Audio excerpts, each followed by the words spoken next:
Hi, this is a quick video showing what I did with the Behringer xTouch Mini controlling my Yaesu FT-991a. So the xTouch Mini is a MIDI controller for audio, sound reinforcement, professional audio and bands and so on. But what I saw was 8 optical shaft encoders with push buttons, as well as these optical shaft encoders actually have push buttons as well. I don't want to push them quite yet. So went ahead and wrote a piece of code that would intercept what this board is doing and turn it into things that are useful on the FT-991. So for example, the first thing is the volume control itself.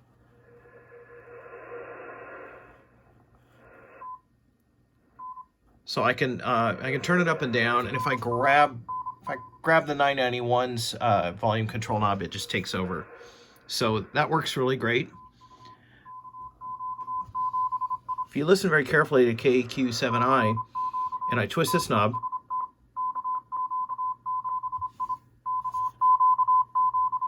that actually controls the IF bandwidth. Yeah, let's just tune away for a minute. Okay, if we tune away and I just narrow this down.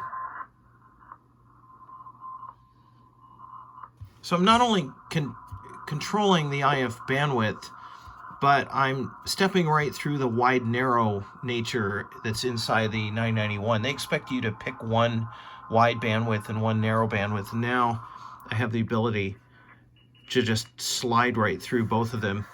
Then the other thing I did, if I have it very narrow and I've completed a QSO and I want to widen it up, I just press the center of this and it returns to a default.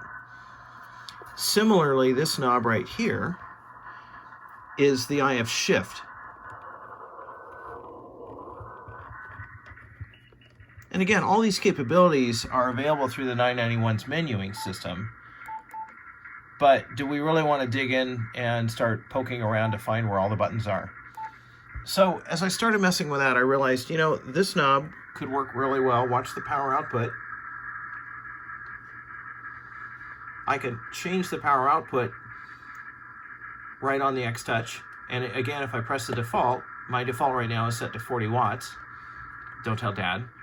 But I can dial it all the way down to 5 watts if I want. Similarly, if I was in CW, which I need to get back into CW, you see the CW speed? Well, I have the CW speed on a knob as well. So here's where it gets fun. I have my memories right here on these buttons. Good.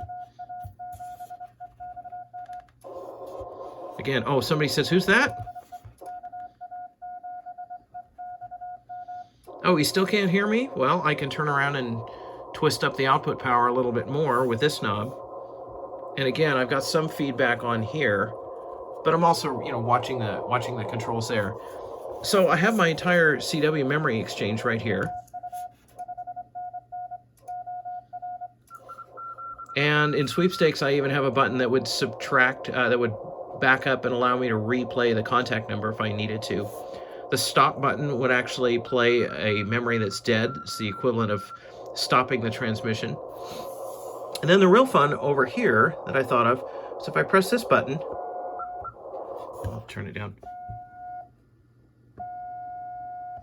That's me just holding down the button saying, what is my side tone right now? And the most fun, so we're listening to KQ7i, but I'm going to push this button. This is the 0 in button. So let's wait for him to transmit.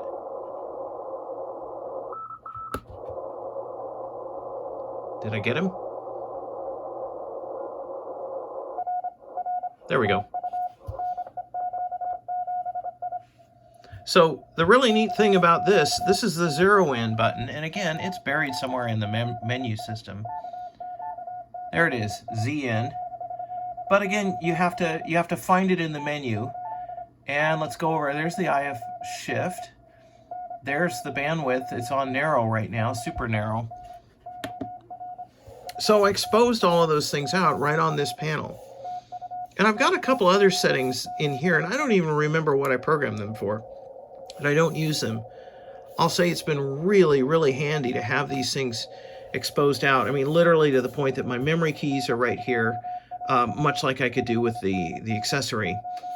But then I have the ability to adjust the output power, the CW speed, as well as my own reception of the signal.